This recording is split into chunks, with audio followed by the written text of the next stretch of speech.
"He looks just like your uncle who disappeared," said the young man when he saw a man at the grocery store. And then, Brandon Mitchell was doing his weekly shopping when he felt the world stop as he saw a man picking vegetables in the produce section. His heart raced and his hands began to tremble as he watched every movement of that stranger, who seemed like an exact copy of someone who had deeply marked his childhood. It was then that he slowly approached, still in shock, and murmured to the person beside him, "He looks just like my uncle who disappeared," said the young man, unable to take his eyes off the gray-haired man handling a head of lettuce with the same meticulous care Daniel used to have. The elderly woman next to Brandon gave him a puzzled look, but he didn't even notice. His mind was entirely focused on that man, who wore a faded green shirt and looked to be in his well-lived 60s. It couldn't just be a coincidence, the resemblance was too strong. The 25-year-old tried to move closer, but his legs felt heavy as lead. Daniel Mitchell had vanished 15 years ago, leaving the entire family in despair. He was his father, Richard's younger brother, and had been like a second father to Brandon throughout his childhood. Memories flooded his mind as he watched the man, the way he tilted his head to the right when examining something, the habit of running his hand through his hair when concentrating. Even his slightly hunched posture was identical. "Excuse me," Brandon finally managed to speak, stepping forward hesitantly. "Sir, sorry to bother you, but aren't you Daniel Mitchell?" The man turned abruptly, and when his eyes met Brandon's, something shifted in his expression. For a second, he seemed to recognize the young man, but quickly his face closed off in denial. "I don't know who you're talking about," he replied in a rough voice, dropping the lettuce back onto the tray. You must have me confused with someone else. But I'm sure," Brandon insisted, noticing how the man's hand trembled slightly. "You have a small scar on your forehead, on the left side. My uncle had the exact same mark." The man instinctively raised his hand to his forehead, touching the very spot Brandon had mentioned. His eyes widened as if caught red-handed. "I need to go," he muttered nervously, abandoning his shopping cart and hurrying toward the exit. "Wait!" Brandon shouted, running after him. "Uncle Daniel, please!" But the man had already disappeared into the crowd at the supermarket entrance, leaving Brandon alone with a whirlwind of emotions and 1,000 unanswered questions. Dear listener, if you're enjoying the story, take a moment to like and especially subscribe to the channel. It helps us a lot as we're just starting out. Now, continuing. That night, Brandon barely slept. His mind wouldn't stop replaying the strange encounter at the grocery store. The more he thought about it, the more certain he became that the man was indeed his Uncle Daniel. It couldn't just be a physical resemblance. The way he touched the scar when mentioned, the nervousness, the rush to flee, it all added up. The next morning, he decided to talk to his mother, Karen, who had always been close to her missing brother-in-law. "Mom, I need to tell you something strange that happened yesterday," Brandon said, as they had coffee together in the kitchen of the house where he still lived. Karen looked up from the newspaper she was reading and smiled at her son. "What is it, dear?" "I saw Uncle Daniel at the supermarket." His mother's reaction was immediate and alarming. Her hands shook so badly she spilled her coffee on the table, and her face turned completely pale. "That's impossible, Brandon," she said in a choked voice, quickly standing up to grab a cloth. "Your uncle disappeared 15 years ago. You must be mistaken." "Mom, I'm sure it was him." I mentioned the scar on his forehead, and he touched the exact spot, got nervous, and ran off. Why would a stranger react like that? Karen stopped wiping the table and leaned on the chair, breathing heavily. "Brandon, please forget this story. Some things are better left in the past," she murmured, avoiding direct eye contact with her son. "Forget, Mum. If Uncle Daniel is alive, why did he abandon us? Why did he never reach out? He was like a father to me." "I know you were close, but..." Karen paused, as if wrestling with an internal decision. "Listen, son, your father can't know about this conversation. Promise me you won't say anything to him?" Brandon nodded, puzzled by his mother's mysterious reaction. "Your uncle's disappearance wasn't how we told you. It wasn't sudden, like someone leaving home and never coming back. There were complicated circumstances." "What circumstances?" Karen took a deep breath and sat in the chair beside her son. Daniel was going through very serious personal problems at the time, problems that affected the whole family. He thought it was best to leave so he wouldn't cause anyone more pain. But what kind of problems?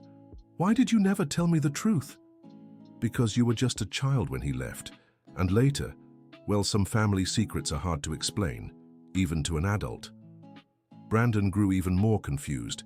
His mother clearly knew much more than she was willing to share, and that only strengthened his resolve to uncover the truth.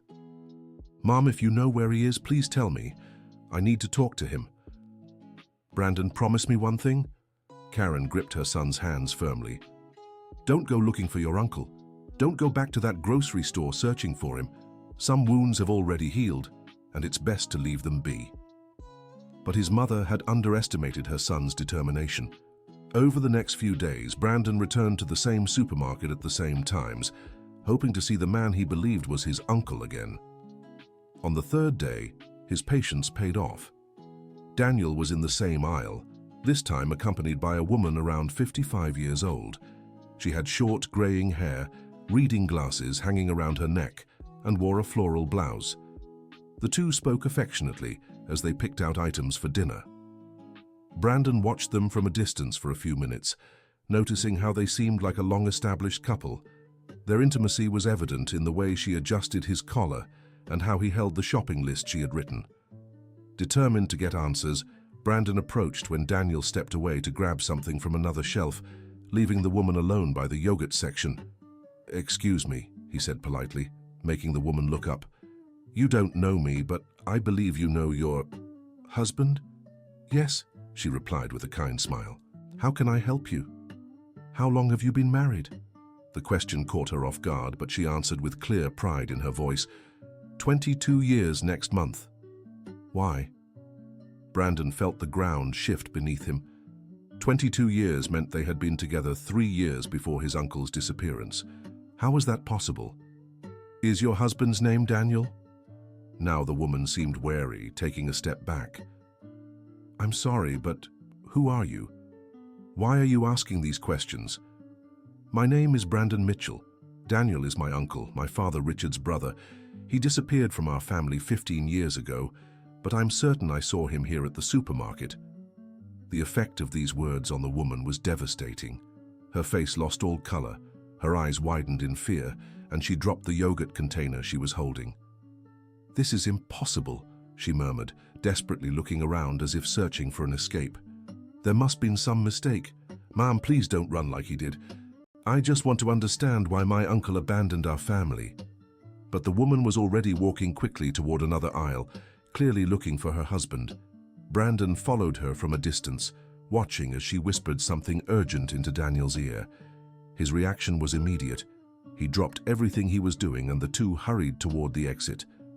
This time, Brandon managed to follow them to the parking lot and jot down the license plate of the car they drove. At least now he had a concrete lead for his investigation. Back home, he searched online for information about the vehicle's owner and discovered the car was registered under Daniel Brown's name with an address in a neighborhood across town. The last name was different, but that could be explained by a change of identity. He also found through social media that Daniel worked as a mechanic at a shop near the registered address. The profile pictures were old and distant, but they confirmed his suspicions. The next day, Brandon made up an excuse about car trouble and headed to the shop.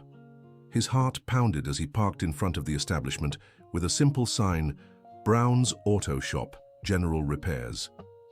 He walked in pretending to be a regular customer and was helped by Daniel himself, who wore grease-stained overalls and didn't recognize him at first.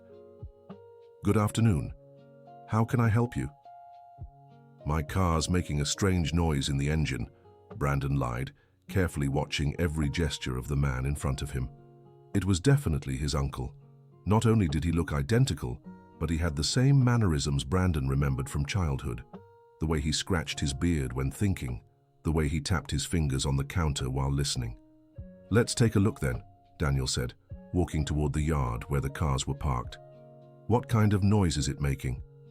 While pretending to inspect his perfectly functioning engine, Brandon decided to test his suspicions. On purpose, he dropped a photo he always carried in his wallet, a picture of the whole family together at the last Christmas they'd spent with Daniel 15 years ago.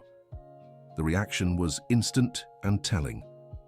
Daniel bent to pick up the photo, but when he saw the image, his hands visibly trembled. His eyes filled with tears he tried to hide by blinking rapidly.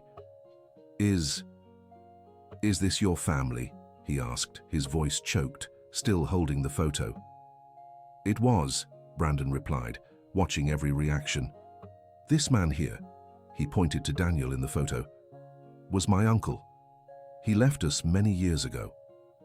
Daniel fell silent for a few seconds that felt like an eternity, staring at his own image beside the family he'd abandoned. "I'm sorry for your loss," he murmured finally, handing back the photo with still shaking hands. "It wasn't a loss.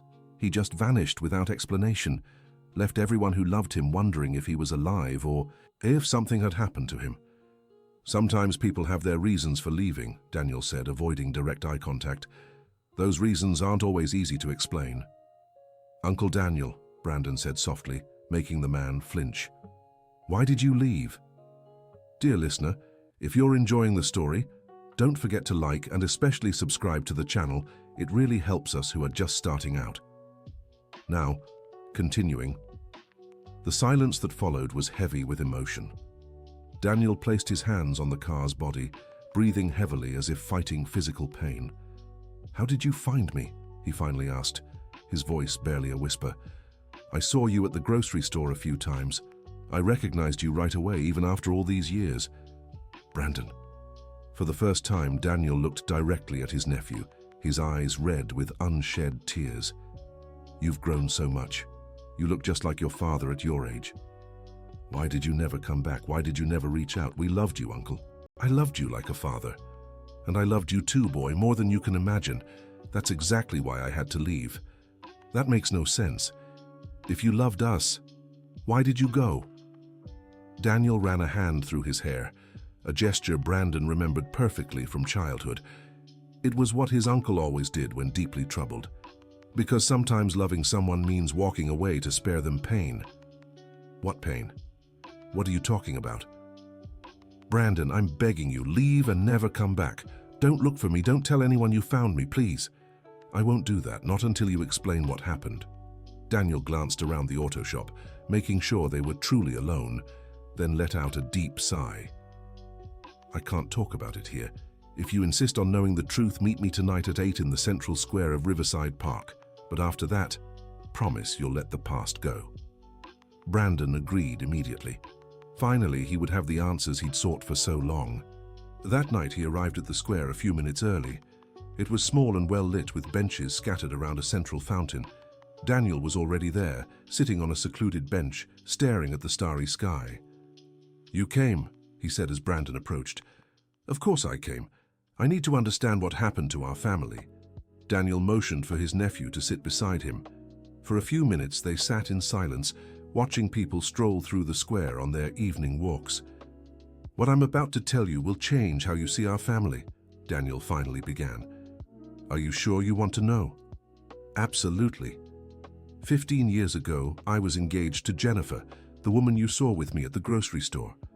We were supposed to marry in a few months. I worked at your grandfather's store, lived next door to your family. Everything seemed perfect. I remember Jennifer.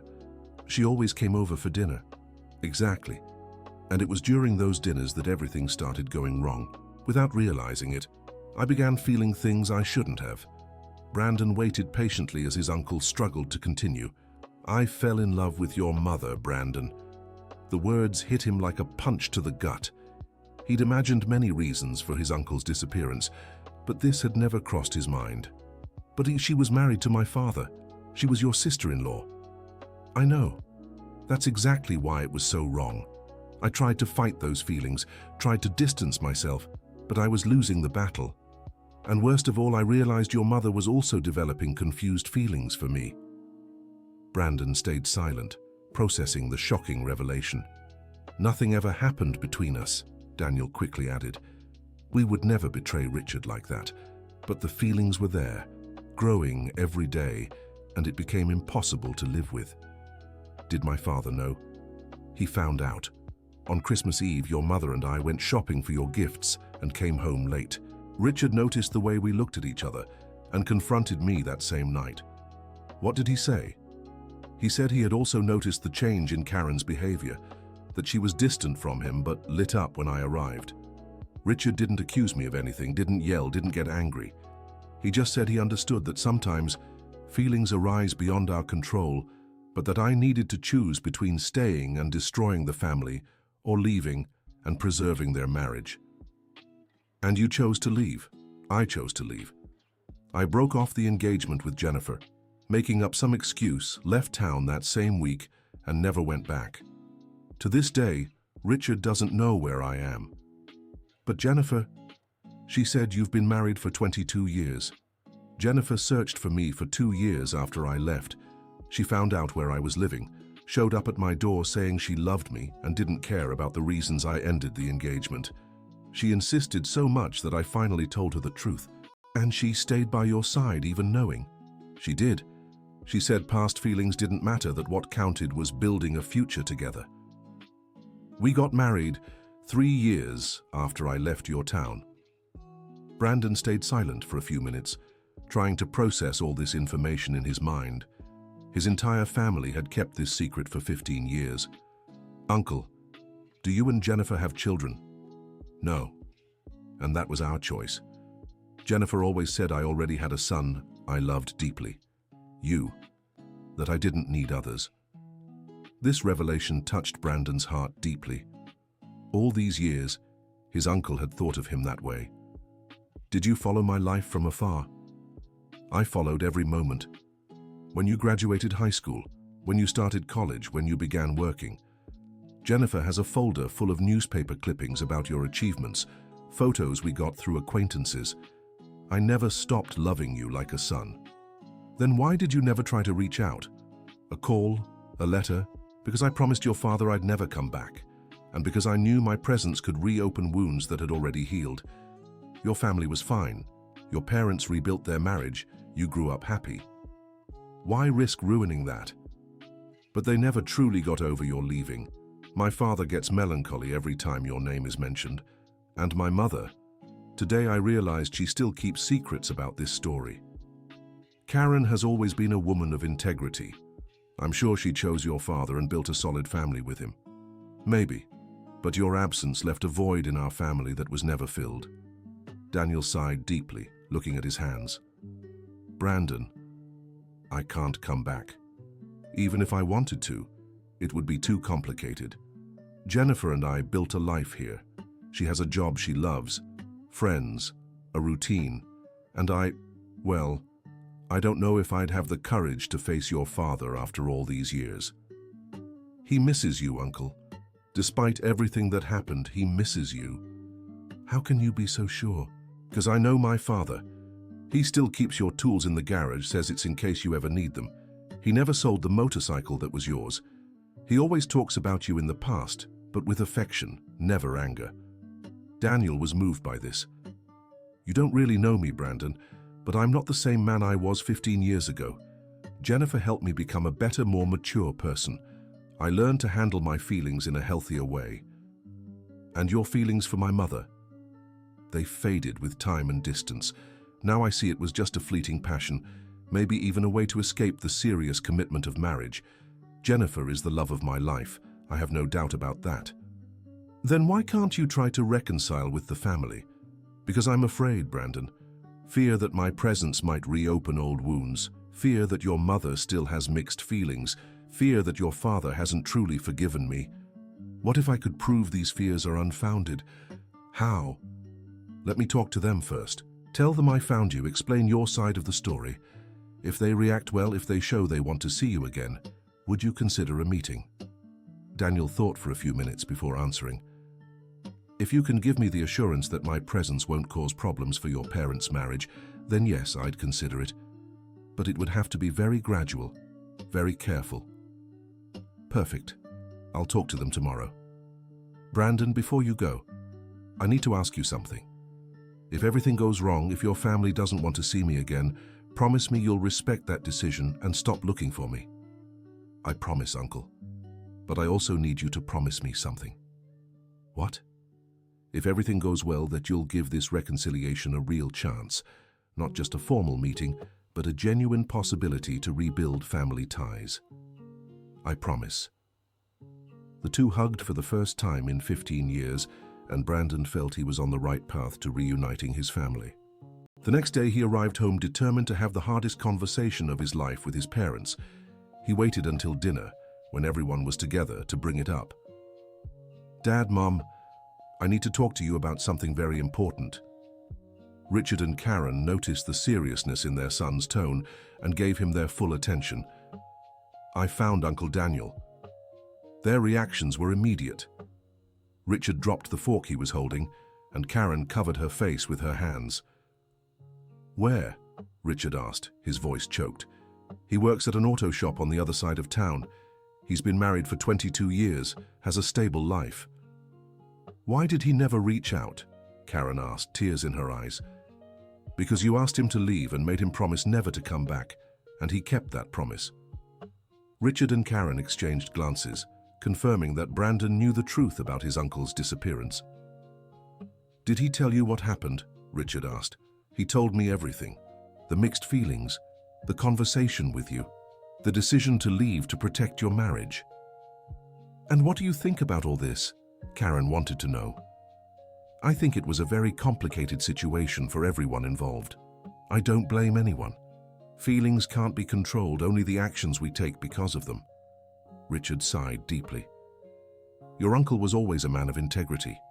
Even though he was in love with your mother, he never crossed the line, never did anything to disrespect me. That's why when I realized what was happening, I couldn't bring myself to be angry at him." "And now, Dad, 15 years later, how do you feel about this?" "I feel guilty for asking my own brother to leave.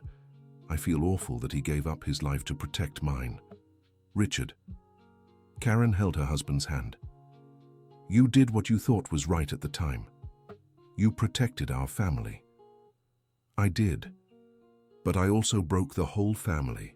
Daniel was essential to all of us, to all. Dad, Uncle Daniel said he'd consider reconciliation if you showed interest. He's afraid his presence might cause problems in your marriage." "Our marriage has lasted 15 years without him," Karen said. "I'm sure it can survive a reconciliation. The feelings I had for your uncle are in the past. Now I see it was just an emotional confusion." "And you, Dad?" "I'd love to have my brother back in my life. I miss our talks, our weekend fishing trips, how he helped you with your schoolwork. I miss Daniel. Then I'll arrange a meeting for you. Something simple, no pressure, just to break the ice. Dear listener, if you're enjoying the story, don't forget to like and especially subscribe to the channel. It helps us a lot as we're just starting out. Now back to the story.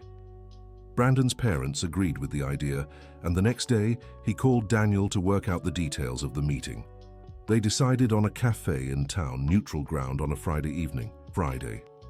During the week leading up to the meeting, the tension was palpable in Brandon's home. Karen changed outfits 3 times on Friday, nervous about how she should present herself. Richard could barely focus at work, thinking about what he'd say to his brother after so long. Brandon arrived at the cafe first, chose a table in a quiet corner, and waited. Daniel showed up right on time, accompanied by Jennifer, who had insisted on coming along to offer moral support. "You don't have to join the conversation," Daniel had told her. "Just stay close in case I need you." A few minutes later, Richard and Karen arrived. The moment the two brothers locked eyes was emotional for everyone there. 15 years of separation seemed to dissolve instantly.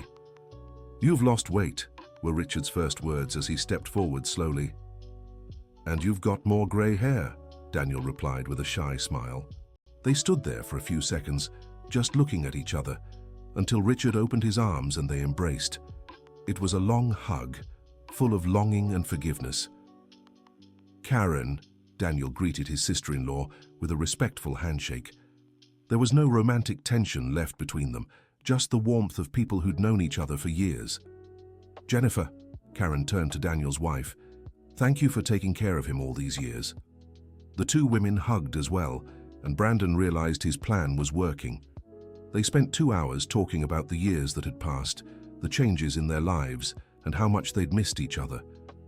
The conversation flowed naturally, as if the 15-year separation had only been a few months. "Daniel, I need to ask for your forgiveness," Richard said when the topic turned to the past. "I shouldn't have asked you to leave. I should have found another way to handle things." "Don't blame yourself, Richard. You did what you thought was right to protect your family, and it worked. Look at the beautiful family you've built. But your family too. Always have been. I know. And I regret every day that I didn't fight harder to find a way to stay close without causing trouble." "What matters is we're all here now," Karen interjected. "The past can't be changed, but the future is still ours to shape." Jennifer, who had stayed quiet for most of the conversation, finally spoke up. "Daniel talks about you all the time. Even after all these years, you've always been part of his life. I'd love for you to be part of ours too." By the end of the meeting, they agreed to gather again the following week, this time at Richard and Karen's home for a Sunday family lunch. "Are you sure it won't be awkward?" Daniel asked his brother. "It'll be different, but not awkward. You've always been welcome in our home." The next Sunday, Daniel and Jennifer arrived with a cake she had baked specially for the occasion. Brandon watched with satisfaction as the adults made an effort to keep things comfortable for everyone. Over lunch, Richard shared funny stories about his childhood with Daniel, giving Jennifer a deeper glimpse into her husband's personality. Karen and Jennifer discovered they had a lot in common, especially their love of cooking. "Jennifer, you'll have to teach me how to make this cake," Karen said. "It's delicious." "My pleasure. We should schedule a day to cook together." Brandon noticed the two women were getting along wonderfully, which would make blending the families much easier. After lunch, while the women tidied up the kitchen, the brothers sat on the porch to talk privately. "Richard, is there any chance you could fully forgive me?" Daniel asked, vulnerability in his voice. "Daniel, I forgave you the day you left. The anger I felt only lasted a few hours. After that, all that remained was missing you. Why did you never try to reach out? Because I respected your decision to leave. I thought if you wanted to return, you'd come back when you were ready. What if I told you I want to be part of your lives again? I'd say there's always been a place for you here." The two fell silent for a few minutes, watching Brandon in the yard playing with a dog the neighbors had lent them. "He turned out well," Daniel remarked. "He did. But he always missed you. He'd always ask when you were coming back. I regret missing so many important moments in his life." "You didn't. You were there from afar, following every achievement. And now you can be here in person for the next chapters." The reconciliation between the families was gradual but steady.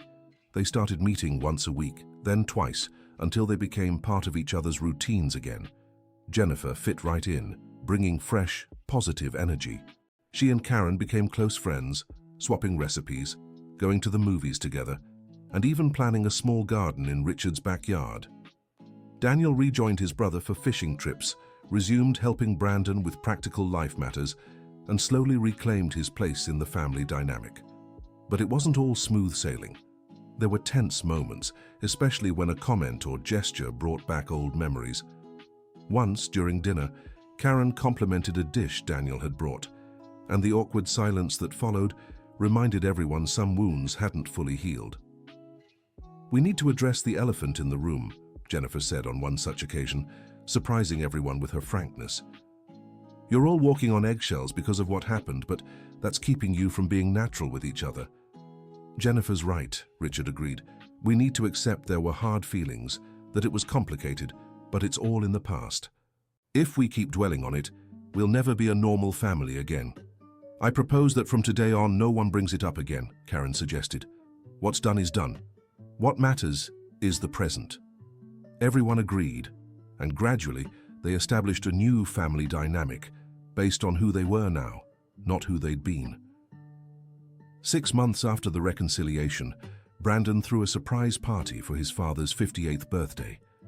He gathered relatives and friends who hadn't seen each other in years, but the most emotional moment came when Daniel made a toast. "Richard, my brother, I want to thank you publicly for forgiving me and welcoming me back into the family. I also want to thank Karen for opening your home to me and my wife again, and Brandon, thank you for having the courage to find us and insist on this reconciliation. Uncle, you're the one who had the courage to admit your mistakes and choose to come back," Brandon replied. "You could have stayed hidden forever." "I could have, but I'd have missed the best years of my life away from the people I love most." The party was a success, and many guests remarked how beautiful it was to see the Mitchell family united again. 1 year after their first meeting at the cafe, the two families had already established a solid routine. They had lunch together every Sunday, alternating between their homes. Jennifer had set up a small sewing studio in Richard's old auto shop, where she taught classes for women in the neighborhood.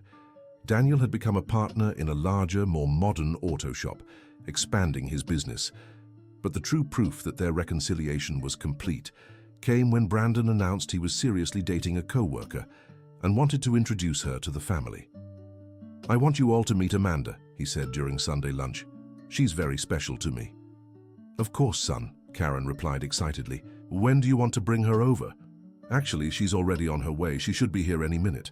Richard immediately got up to set the table and add another plate, while Jennifer hurried to the kitchen to get more food. Daniel smiled as he watched everyone rally to welcome his nephew's girlfriend warmly. When Amanda arrived, she was greeted with the affection typical of a close-knit family. During lunch, Brandon watched with satisfaction as she settled in comfortably, laughing at Richard's jokes, complimenting Karen's cooking, talking about mechanics with Daniel, and exchanging sewing tips with Jennifer. "Your family is wonderful," Amanda told Brandon as they went for a walk after lunch. "Yeah, we managed to put the pieces back together," he replied, glancing back to see the 4 adults clearing the table together, laughing at something Jennifer had said. "Put the pieces back together? It's a long story. I'll tell you someday." That night, as Brandon got ready for bed, he reflected on the journey that had started with a chance meeting in the supermarket. His determination to uncover the truth had reunited a family that once seemed lost forever. He thought about how adults sometimes complicate situations that could be resolved more simply. The tangled emotions from 15 years ago had caused an unnecessary separation, robbing them all of precious time together. But he also thought about how true love always finds a way. Daniel's love for his family had endured 15 years apart. Richard's love for his brother had overcome resentment and pride. Karen's love for her family had allowed her to leave the past behind. And Jennifer's love had been strong enough to share her husband with the family he'd left behind. 2 years after the reconciliation, Brandon received a special invitation. Daniel and Jennifer wanted to renew their wedding vows, and they wanted the whole family to be part of the ceremony.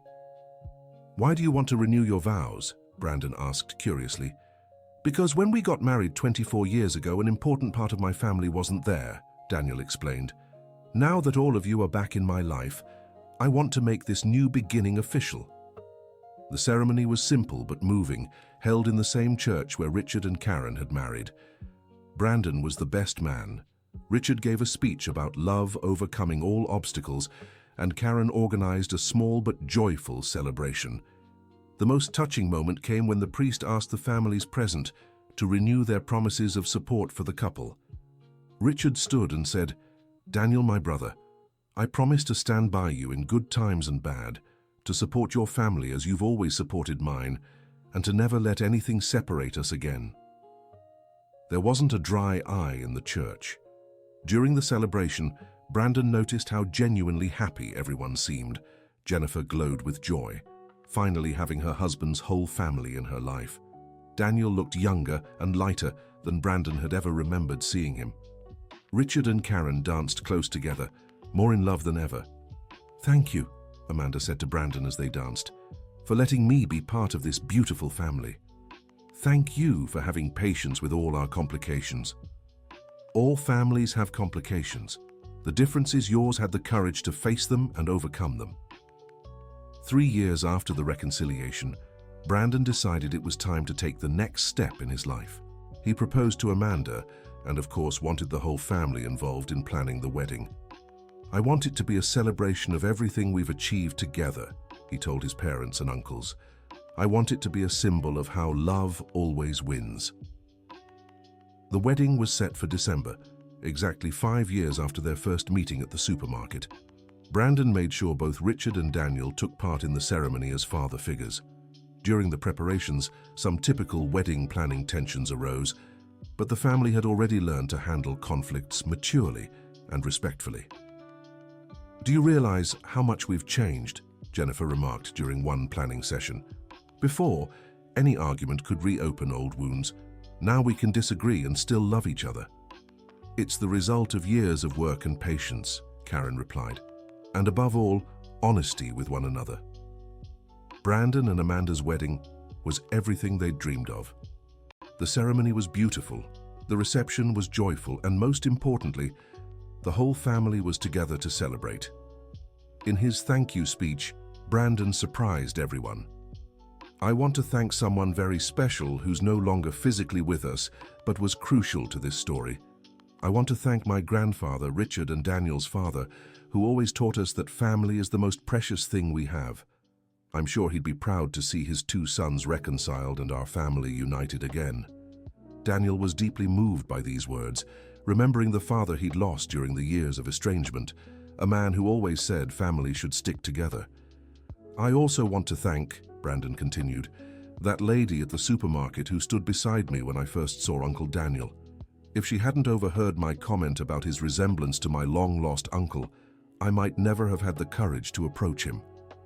Everyone laughed, recalling how it had all started so casually and unexpectedly. During the reception, there was a special moment when a song played that Daniel used to sing to Brandon when he was little. The uncle walked over to his nephew, and they sang together, just as they had 15 years earlier. "Thank you for giving me a second chance to be part of your life," Daniel said, hugging Brandon. "Thank you for coming back. None of this would have been possible without your courage." The party lasted well into the night, and when it finally ended, the two families gathered on the wedding venue's porch for one last toast. "To family," Richard raised his glass. "To second chances," Daniel added. "To love that conquers all," Jennifer said. "And to new beginnings," Karen finished. "Cheers!" they all shouted together. 6 months after the wedding, Brandon and Amanda shared news that delighted the whole family. They were expecting a baby. "This'll be the first grandchild for both Richard and Karen, and Daniel and Jennifer," Amanda announced at Sunday lunch. "The first baby of our reunited family," Jennifer said tearfully. During the pregnancy, everyone pitched in to prepare for the baby's arrival. Daniel assembled the crib, Richard painted the nursery, Karen knitted tiny clothes, and Jennifer sewed a complete layette. When the baby was born, a beautiful boy named Ethan, the whole family was at the hospital waiting to meet him. "He's going to grow up surrounded by so much love," Amanda remarked, watching as everyone melted over the little baby. "And he'll grow up knowing family is the most important thing in life," Brandon added, looking at his son in Daniel's arms. The youngest uncle had become the most doting grandfather, spending hours singing to the baby the same songs he used to sing to Brandon in his childhood. "It's a full circle," Richard observed, taking in the scene. "My son brought my brother back to me, and now my grandson will grow up knowing his whole family." One day, when Ethan was 6 months old, the family gathered at Brandon's house for a Sunday barbecue. Brandon watched the scene, his wife chatting animatedly with her mother and aunt about baby food recipes, his father and uncle debating football, and his little boy sleeping peacefully in Jennifer's arms. "What are you thinking about?" Amanda asked, noticing her husband's thoughtful gaze. "I'm thinking about how a chance meeting at the supermarket completely changed our lives. If I hadn't gone shopping that specific day at that exact time, I might never have found Uncle Daniel." "Do you believe in fate?" "I believe some things are bigger than us. Family love is one of them." "And do you regret pushing for reconciliation, even knowing all the complications it brought?" Brandon looked around at his gathered family again, listening to the laughter of the neighbor kids playing in the yard, smelling the barbecue Richard was grilling, watching Jennifer show Karen the latest photos of Ethan. Never. It was the best decision of my life. 5 years after Ethan's birth, the family had grown even larger. Brandon and Amanda had 2 more children, and Daniel and Jennifer became the most present and loving aunt and uncle the kids could ask for. Ethan, now 5, adored the stories his great-grandfather Richard told about the old days and had a special bond with his great-uncle Daniel, who taught him how to handle tools at the auto shop. "Daddy, why did Uncle Daniel live far away from you for so long?" Ethan asked one day, with the curiosity typical of children. Brandon thought carefully before answering. Sometimes, son, grown-ups make decisions they think are right at the time, but later realize they could have done differently. What matters is that he came back, and now we're all together. And he'll never leave again. Never again. We promised each other we'd always stay together. Promise me too. I promise, my boy. Our family will always stay united. In the years that followed, the Mitchell family became an example in the community of how to overcome conflicts and rebuild relationships. Neighbors and friends often asked for advice on handling complicated family situations. The secret, Richard always said, is never giving up on the people we love. And most of all, having the humility to ask for forgiveness and the generosity to forgive. And remembering that time heals many wounds, Daniel would add, but only if we let it. Jennifer became a motherly figure to Brandon, always there for important moments, offering advice and support. Karen and she developed such a close friendship, they seemed like sisters who'd grown up together. 10 years after the reconciliation, when Ethan was 8 and his younger siblings were 6 and 4, Brandon threw a special party to celebrate a decade of the family being reunited.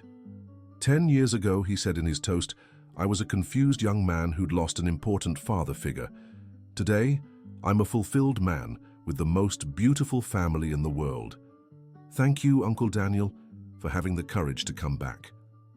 Thank you, Dad, for having the greatness to forgive. Thank you, Mom, for being strong enough to leave the past behind. And thank you, Jennifer, for sharing your husband with us. And thank you, Brandon, Daniel replied, for being stubborn enough not to give up on us. The party was unforgettable, filled with music, dancing, and stories about the 10 years that had passed since the reconciliation.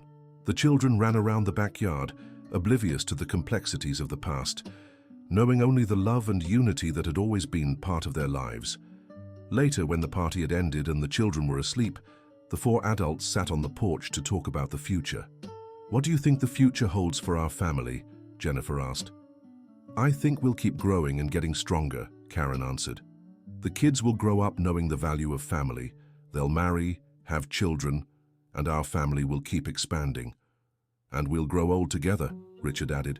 We'll watch our grandchildren grow up, maybe even meet our great-grandchildren. The most important thing, Daniel said, is that we'll never be apart again. No matter what challenges life throws at us, we'll face them together. Together, they all repeated, like a sacred vow. Years later, when Brandon was a 40-year-old man with teenage children, he often told the story of the family's reconciliation to the younger ones, always emphasizing the lessons learned. Life is too short to hold grudges, he would say, and family is a treasure that shouldn't be wasted because of pride or misunderstandings. Ethan, now 15, loved hearing the stories about the time the family had been separated, but he always felt sad imagining what it would have been like growing up without Uncle Daniel. Dad, do you think if you'd been younger back then, you'd have had the courage to reach out to Uncle Daniel? I don't know, son. Maybe not. Sometimes we need maturity to make certain decisions. But what matters is that when the right time came, I had the courage to do what needed to be done. And if he had rejected the reconciliation, then at least I would have tried. I wouldn't have lived with the doubt for the rest of my life. These conversations always ended with Ethan promising he'd never let anything tear the family apart, a promise he took very seriously. When Brandon turned 45, the family threw a surprise party with over 50 guests, including relatives, friends, and neighbors. During his thank you speech, he shared a reflection that deeply moved everyone present. When I was young, I thought family was just the people you were born with. Now I know family is the people who choose to stay with you, no matter the hardships.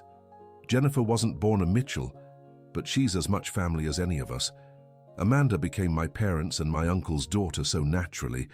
It's like she was born with us. And my kids have 4 grandparents who love them unconditionally. And the best part, Daniel added, is that our family keeps growing. Everyone who comes into our lives with love and respect becomes part of this story. The party lasted late into the night, with 3 generations dancing together, sharing stories, and strengthening the bonds that had been lovingly rebuilt over the years. 10 years after that party, when Brandon was a mature 55-year-old man, he received a phone call that would change his life again. Daniel was in the hospital after suffering a heart attack. The whole family sprang into action. Brandon, Richard, Karen, and Jennifer spent days at the hospital, taking turns so Daniel would never be alone. "We're not losing you again," Richard said, holding his brother's hand. "You have to get better to see your grandnephews grow up." "And to teach Ethan how to drive," Brandon added, making Daniel smile even through the pain. Fortunately, Daniel made a full recovery, but the scare served as a reminder to everyone about the importance of cherishing every moment together. "Life went by so fast," Daniel remarked when he returned home. "It feels like just yesterday Brandon found me at the supermarket." "They were 25 well-lived years," Jennifer said, stroking her husband's face. 25 years of a complete family, of love, of joy. "And we still have many years ahead," Karen added optimistically. During his recovery, Daniel spent a lot of time reflecting on the journey he had lived, from the confused feelings that led him into exile, to rebuilding his life with Jennifer, to reconciling with his family and all the joys they had shared together. "Do you regret anything?" Jennifer asked one quiet afternoon. "I regret taking 15 years to come back. If I had known it would be as good as it was, I would have returned much sooner. Maybe the reconciliation wouldn't have been as solid if it had happened earlier. Maybe we all needed that time to grow and truly be ready to start over." "You've always been wiser than me," Daniel said, kissing his wife's forehead.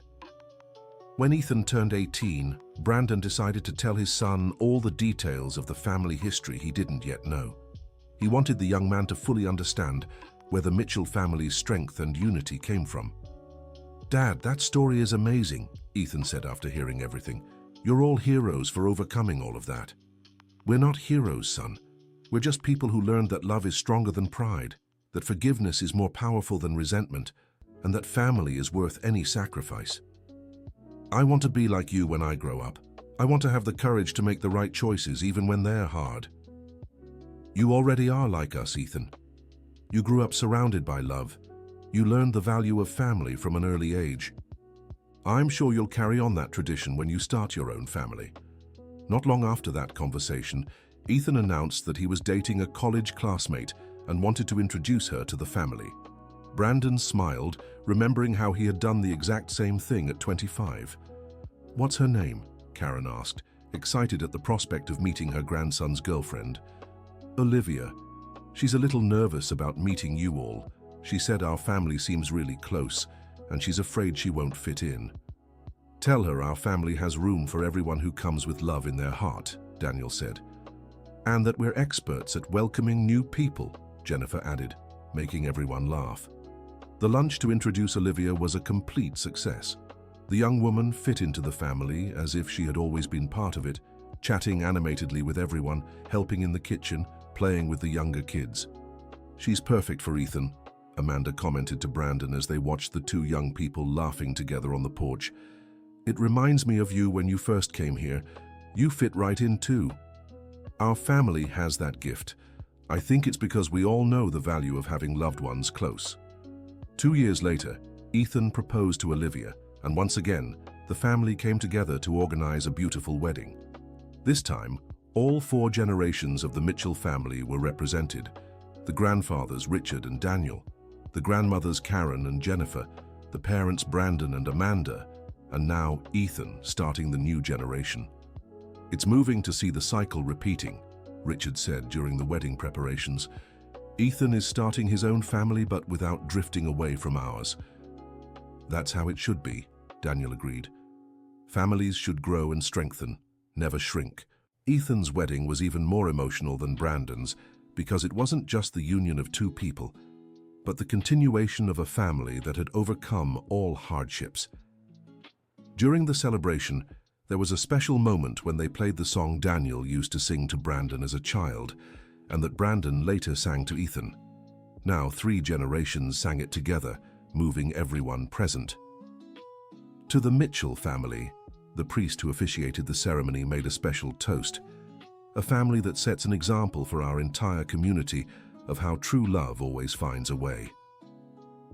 A year after the wedding, Ethan and Olivia gave the family the most awaited gift, a beautiful baby boy named Daniel, in honor of his great-grandfather.